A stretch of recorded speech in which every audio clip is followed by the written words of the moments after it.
Story 1. Asha Degree. It was early morning when the alarm rang at 6 a.m. on February 14, 2000. In the Degree household, the family began their day. They went about their usual routine, not expecting anything out of the ordinary. Asha's mother, Aquila, went to check on her children. The first thing she noticed was that Asha's bed was empty. At first, she thought Asha might have woken up early and was somewhere else in the house. But after searching every room and finding no sign of her, panic began to set in. One day before, on the stormy night of February 13, 2000, the Degree family's home in Shelby, North Carolina, was a warm refuge from the fierce storm outside. Harold and Aquila Degree had just tucked their two children, Asha and her older brother O'Brien, into bed. Asha's room was a reflection of her vibrant personality, filled with books, drawings, and her favorite stuffed animals. Her parents checked in on her one last time, making sure she was snug under her heart-patterned blankets. The sounds of the storm became a lullaby of sorts, satisfied that their children were safe and sound. Harold and Aquila headed to bed, unaware that this night would be anything but ordinary. Around 4 a.m., as the storm raged on, Asha's eyes fluttered open. The wind howled and the rain lashed against the windows. For reasons that remain a mystery, she decided to leave the safety of her home. Quietly, Asha slipped out of bed, her small figure moving almost ghost-like through the dark hallway. With her white t-shirt and pink pajamas, she picked up her backpack and with one last look at her room, she stepped out into the cold, rainy night. What could compel such a careful child to step out into the stormy night? Was it a bad dream, a sudden urge, or someone, or something more sinister? The Degree home was situated in a quiet neighborhood. Their driveway led to a network of residential streets. The nearest highway, Highway 18, was a considerable distance away, making Asha's journey even more puzzling. She walked through her neighborhood. The rain soaked her clothes and the wind whipped her hair. Streetlights cast eerie shadows on the wet pavement. The occasional car passed by, its headlights briefly illuminating her small figure. It's estimated that Asha walked over a mile from her home, navigating through the stormy night before reaching Highway 18. The highway was nearly deserted, save for a few vehicles whose drivers would later report seeing a young girl walking alone in the rain. The rain was so heavy that they couldn't identify her properly and drove on. They noted it was strange to see a small girl at that hour.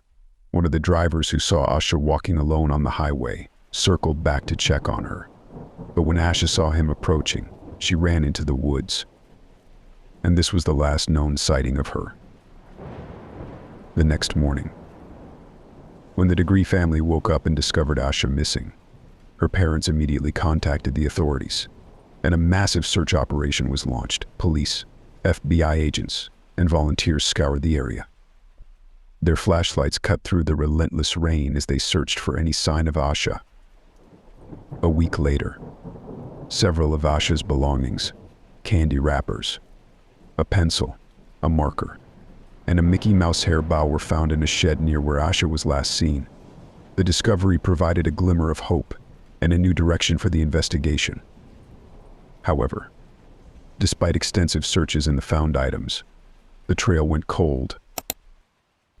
And almost a year and a half later, on August 3, 2001, construction workers found Asha's backpack, wrapped in plastic and buried 26 miles from her hometown. Inside were her clothes and other personal items, including a picture of an unknown young girl. This discovery baffled investigators.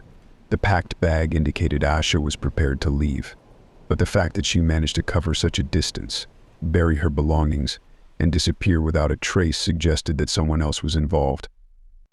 Asha was known to be shy around strangers. Her parents recalled Asha being a shy, well-behaved child who was afraid of dogs, the dark, bad weather, and strangers. Taking these into account, it makes no sense that Asha would leave her home that night on her own accord. And it's highly likely that she would not have left home with a stranger. Hence, it seems very likely that the person involved was someone she knew and trusted. possibly someone close to the family. It could have been someone she encountered regularly, maybe at school or in the neighborhood. This person might have convinced Asha to leave her home that night, promising something that made her feel safe enough to venture out into the unknown. The theory that someone else was involved is supported by the sheer difficulty of the journey Asha undertook. The fact that she managed to walk in the rain across that distance and then disappear without a trace suggests that she wasn't acting alone.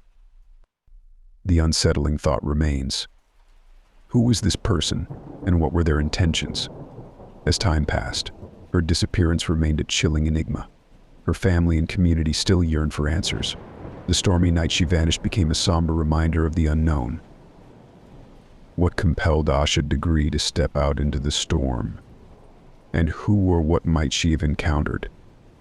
The mystery continues to haunt those who remember that fateful night. Story 2. Ghost Behind the Walls. Annie Andrews was just a typical teenage girl, living in the quiet suburb of Brookfield, Massachusetts. It was the 1980s, a time when kids like Annie would spend their days at school and their evenings with friends, perhaps chatting on the phone or hanging out at the local mall. But for Annie and her family, life would take a dark and terrifying turn, one that would haunt them for years. Annie lived with her father, Brian, and her sister, Jessica, in a modest, two-story home. Her mother had recently passed away from cancer, leaving the family to grapple with their grief. Annie, feeling the weight of her mother's loss, was vulnerable and looking for comfort wherever she could find it. She was a sweet, shy girl, the kind you might pass by on the street without noticing. Yet her quiet demeanor hid a deep sadness. One evening, after school, Annie received a call. It was from a boy named Danny. He claimed to be a friend of a friend and told Annie that he had seen her around town and thought she was beautiful, flattered and lonely. Annie began to talk to Danny regularly. They would spend hours on the phone, sharing their thoughts and feelings. Danny seemed to understand her in a way that no one else did. He was charming, kind, and said all the right things. Eventually, Danny asked Annie out on a date. He suggested they meet at a local diner. Excited, Annie agreed. She dressed up, feeling a mix of nerves and anticipation. But when the time came, Danny didn't show up. Annie waited. But after an hour, she realized he wasn't coming. She went home, heartbroken and confused. Days passed without a word from Danny. Annie tried to call him, but the number he had given her was disconnected. It was as if Danny had never existed. Annie was devastated, but what she didn't know was that this was just the beginning of a nightmare that would soon unfold. A few weeks later, strange things began happening around the house. Annie and Jessica would hear odd noises, footsteps tapping and the sound of furniture moving when no one was there. At first, they thought it was just the house settling, or perhaps their imaginations running wild. But as the noises grew more frequent, the girls became convinced that something was wrong. One night, Annie was in her room when she heard a soft, scratching sound coming from the walls. She froze, listening intently. The noise continued, growing louder. It seemed to be coming from inside the walls, or perhaps the attic. Hearing all this, Annie's heart raced and she ran to her father. Her father dismissed it, claiming it might be mice running around. But Annie wasn't convinced. The strange occurrences escalated. The girls began finding objects in their rooms moved or misplaced. The lights would turn on and off by themselves. The feeling that someone, or something, was watching them became overwhelming. The girls believed that the disturbances were caused by their mother's spirit trying to communicate with them. But every time they brought this up to their father, he would dismiss their concerns, insisting it was just their imagination playing tricks on them.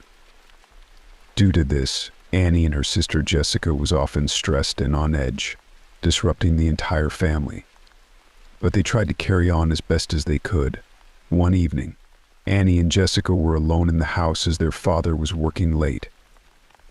The girls decided to have a quiet night in, watching TV, when suddenly they heard it. The unmistakable sound of footsteps above them in the attic. Being fed up, Annie grabbed a flashlight and with Jessica following close behind, they made their way to the attic door. She wanted so badly to talk to her mother and ask her why she is haunting them. Her hands trembled as she reached for the doorknob, but she knew she just had to know why was her mom there and what did she want to say. Slowly, she opened the door and pointed the flashlight into the darkness. At first she saw nothing, except for the clutter of old furniture and boxes that filled the attic. These items were the remnants of their mother's belongings. But then, the beam of light caught something unusual, something not familiar to her at all. It was a pair of eyes staring back at her.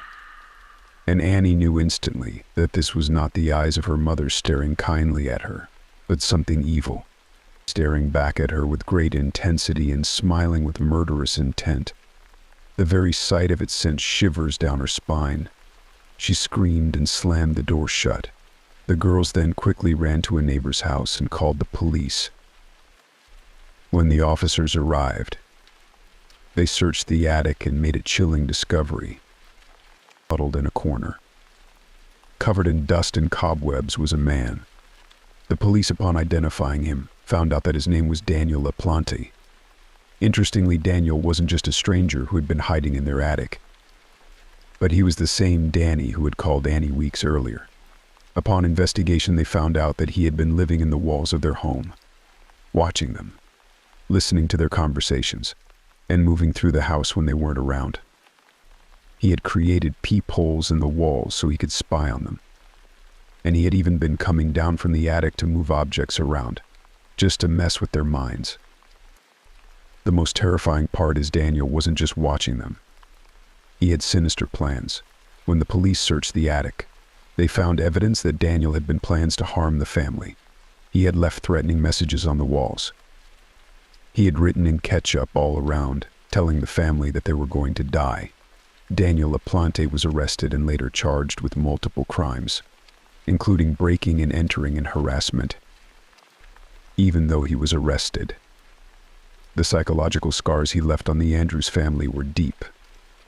Annie and Jessica had to come to terms with the fact that their home, the one place that they should have felt safe, had been invaded in the most horrifying way possible, and they would never again feel safe in their own home.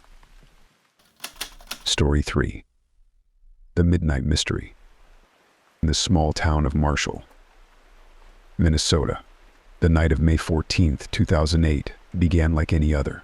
Brandon Swanson, a 19-year-old college student, had just finished celebrating the end of the school year with friends.